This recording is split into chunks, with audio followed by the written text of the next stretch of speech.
Assalamualaikum warahmatullahi wabarakatuh. Selamat siang, salam sejahtera bagi kita semua. Sebelumnya, marilah kita sama-sama melakukan puja dan puji syukur kepada Allah Subhanahu wa Ta'ala yang telah memberikan taufik, hidayah, dan inayahnya sehingga kita dapat beraktivitas pada siang hari ini. Tak lupa kita ucapkan sholawat kepada junjungan kita Nabi Agung Nabi besar Muhammad Sallallahu Alaihi Wasallam. Semoga kita diakui sebagai umatnya di yaumil akhir nanti. Sebelumnya, perkenalkan, nama saya Muhammad Bagus Setiaji, NIM 2018-20090. Nah, di sini saya akan mempresentasikan terkait dengan bagaimana sistem Undang-Undang Peradilan Anak berlaku di Indonesia, dan kita akan menelaah kasus yang terjadi di masyarakat.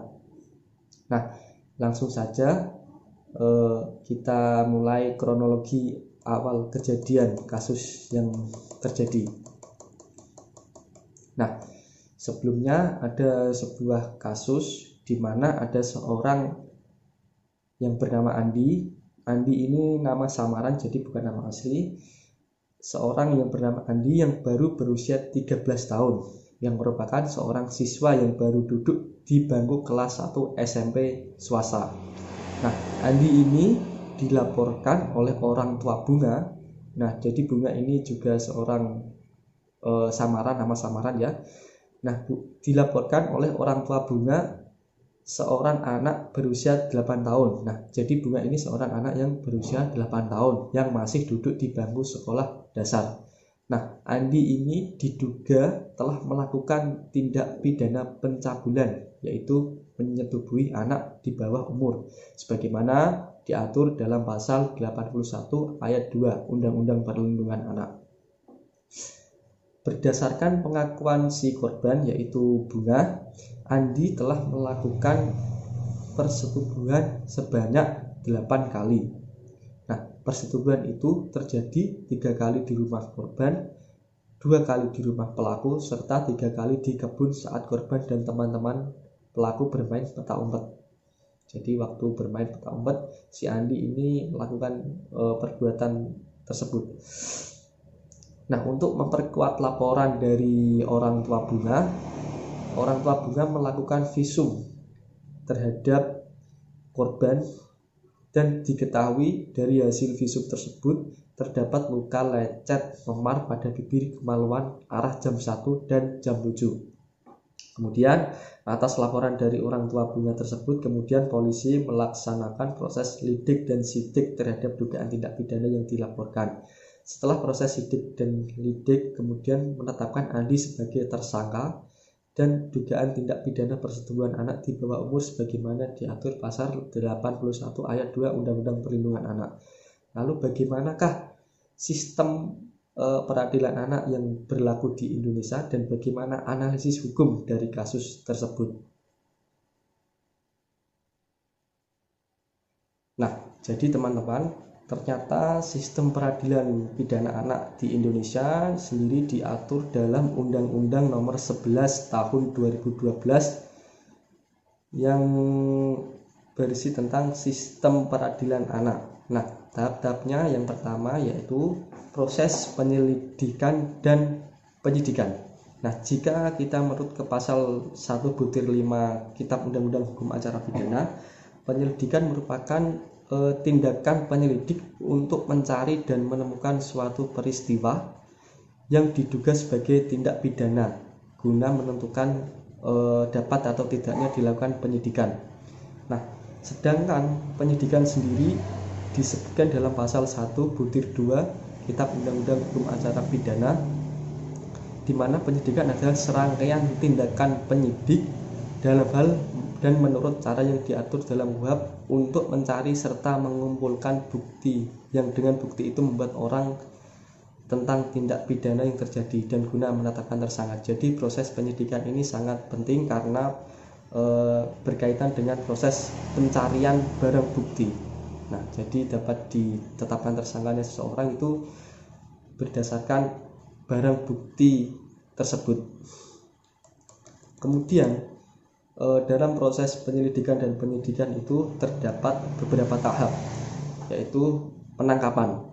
Nah, perintah penangkapan ini dilakukan terhadap seseorang yang diduga keras melakukan tindak pidana berdasarkan bukti yang cukup. Jadi setelah melakukan penyidikan dan penyelidikan, polisi berhak menangkap seseorang. Kemudian untuk proses selanjutnya yaitu penahanan. Nah, ini adalah hal yang unik dari untuk kasus pidana anak. Jadi setelah penangkapan, penahanan terhadap anak tidak selalu harus dilakukan. Artinya ada pengecualian. Polisi dapat melakukan tindakan penyidikan tanpa harus melakukan penahanan terhadap seorang anak dengan melakukan pengawasan terhadap anak dan mewajibkan untuk melaporkan diri secara berkala kepada aparat kepolisian. Jadi penahanan terhadap anak ini tidak boleh dilakukan dalam hal anak memperoleh jaminan dari orang tua atau wali atau lembaga bahwa anak tidak akan melarikan diri dan tidak akan menghilangkan atau merusak barang bukti atau tidak akan mengulangi tindak pidana tersebut. Nah, penahanan terhadap anak ada pengecualiannya, yaitu satu, jika anak telah berumur 14 tahun atau lebih, jadi setelah 14 tahun boleh melakukan penahanan. Dan kedua, diduga melakukan tindak pidana dengan ancaman pidana 7 tahun penjara. Nah, kemudian setelah penahanan, selanjutnya dilimpahkan ke kejaksaan, yaitu tahap penuntutan. Penuntutan merupakan tindakan penuntut umum untuk melimpahkan perkara pidana ke pengadilan negeri. Nah, dalam penuntutan umum ini wajib mengupayakan diversi. Nah, jadi teman-teman, bagi yang belum tahu apa itu diversi, ini merupakan sebuah penyelesaian perkara anak di luar pengadilan pidana Indonesia.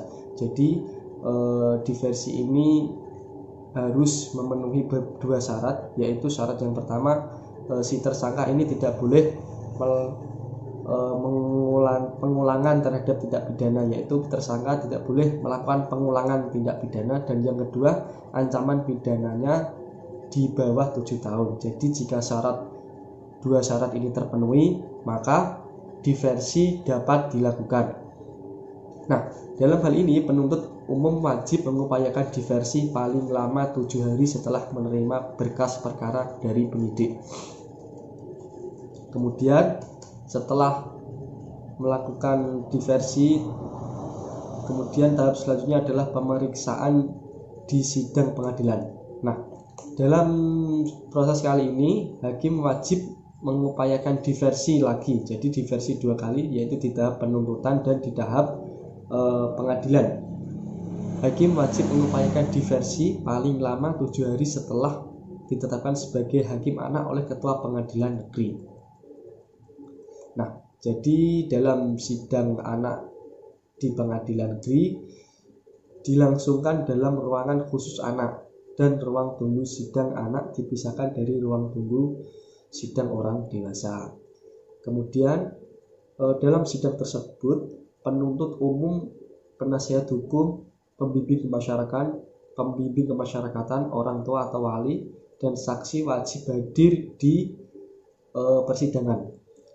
Nah, ini yang unik dari persidangan anak, teman-teman. Jadi saat persidangan berlangsung, para hakim ini tidak memakai toga, para penasihat hukum juga tidak memakai toga, tidak memakai pakaian dinas.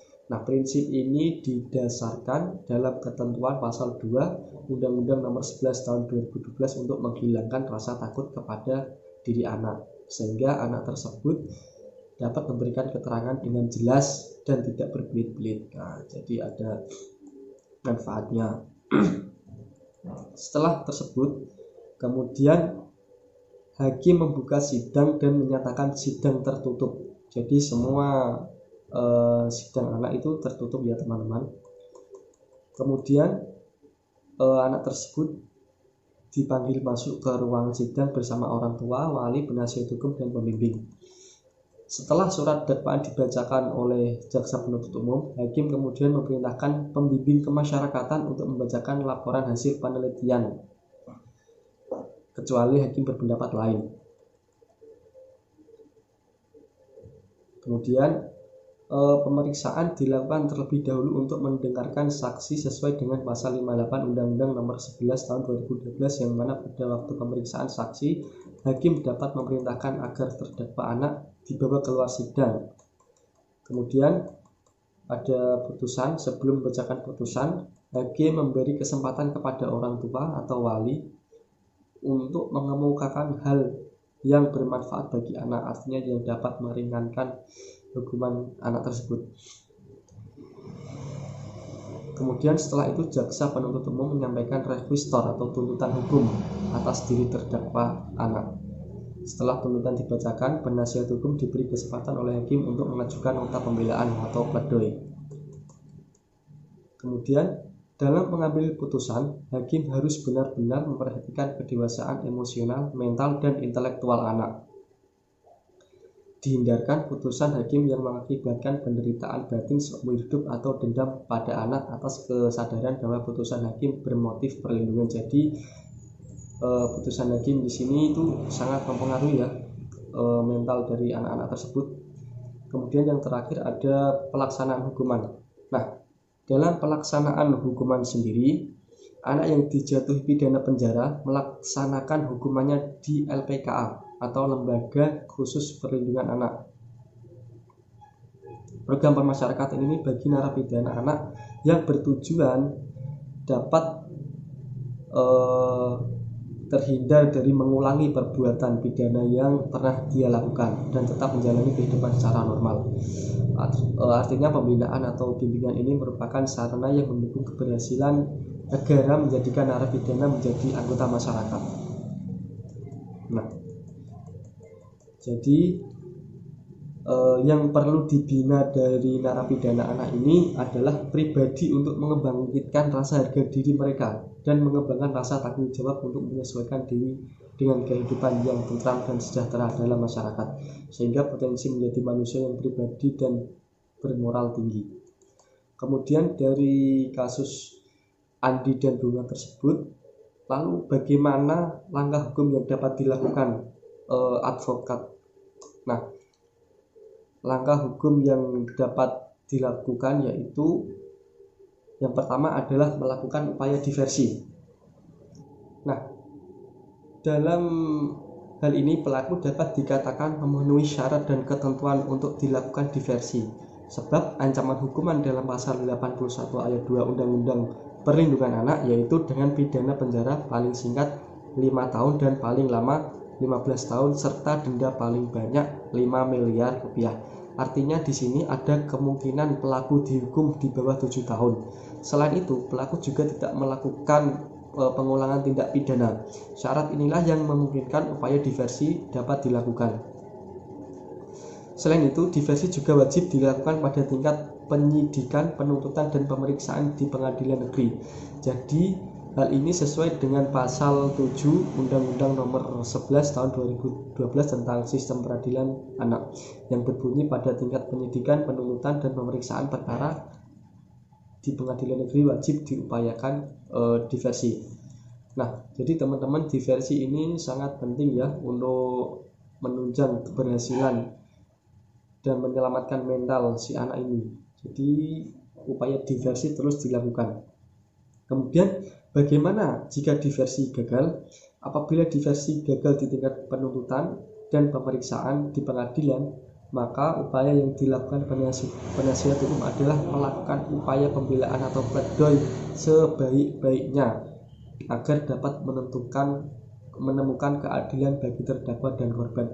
Jadi peran penasihat hukum saat pembacaan pledoi sangatlah penting teman-teman, karena dapat mempengaruhi putusan hakim. Nah, pledoi ini dilakukan secara tertulis dan dibacakan di muka persidangan. Dari tujuan pledoi tersendiri adalah untuk meminta putusan bebas atau lepas dari segala tuntutan hukum. Namun dalam prakteknya, pledoi yang dilakukan secara lisan di persidangan, pledoi yang dilakukan secara lisan di persidangan boleh juga dilakukan tanpa harus tertulis. Nah, kemudian apabila pledoi sudah dibacakan dengan sebaik-baiknya, Langkah yang terakhir adalah melakukan pendampingan kepada terdakwa apabila putusan sudah dijatuhkan oleh majelis hakim. Jadi meskipun perkara di pengadilan negeri sudah selesai, penasihat hukum berhak untuk memberikan pendampingan kepada terdakwa yang akan dibina di lembaga pembinaan khusus anak. Sekian presentasi dari saya, semoga dapat dipahami. Apabila terdapat tutur kata yang salah, saya mohon maaf yang sebesar-besarnya. Wabillahi taufiq wal hidayah. Wassalamualaikum warahmatullahi wabarakatuh.